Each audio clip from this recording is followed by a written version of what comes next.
Distretti turistici in Sicilia. La regione prima li ha creati e adesso vorrebbe distruggerli. Potrebbe essere questa, in sintesi, l'intenzione dell'assessorato regionale al turismo che vorrebbe trasformare i distretti in 7 organismi, la cui sigla sarebbe DMO.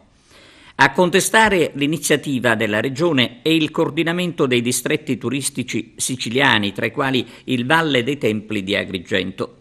Quello della Regione, scrive il coordinamento, è un comportamento incoerente e schizofrenico che dà una mazzata alle organizzazioni territoriali. Forse, aggiungono i membri del coordinamento dei distretti turistici, l'assessore Barbagallo non conosce la storia dei distretti.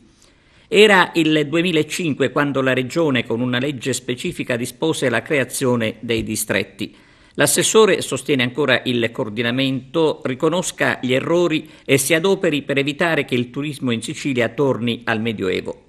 Dal canto suo l'assessorato sembra deciso comunque non solo a ridurre il numero dei distretti, ma a modificarne il modello. Distretti turistici in Sicilia, regione matrigna nel nostro caso.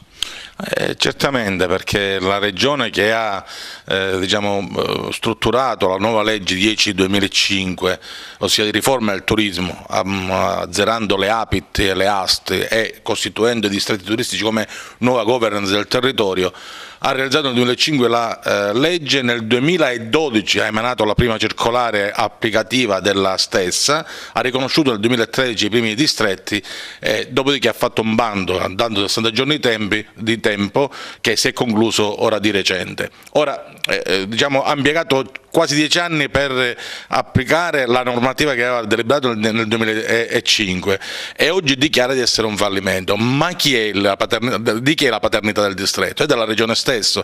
Allora, i distretti di fatto sono stati abbandonati a se stessi perché non c'è stata nessuna erogazione di contributo, né di sostegno, né di attività finanziarie legate al distretto stesso. Ma al di là dell'aspetto finanziario, quella che è la normativa che loro prevedevano, ossia la governance territoriale mista pubblico-privato, attraverso la quale il territorio si metteva insieme e individuava processi di sviluppo del territorio stesso, non sono stati conseguenziali, nel senso che non hanno emanato una successiva direttiva che, tra virgolette, obbligasse i comuni o gli enti locali a coordinarsi tra di loro attraverso i distretti che loro stessi avevano indicato essere l'organismo intermediario per la governanza territoriale.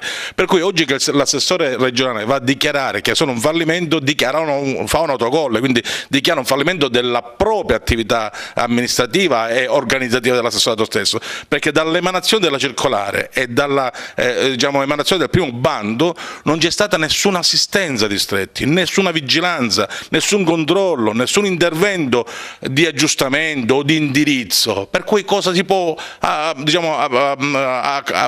accettare di quello che dice oggi l'assessore?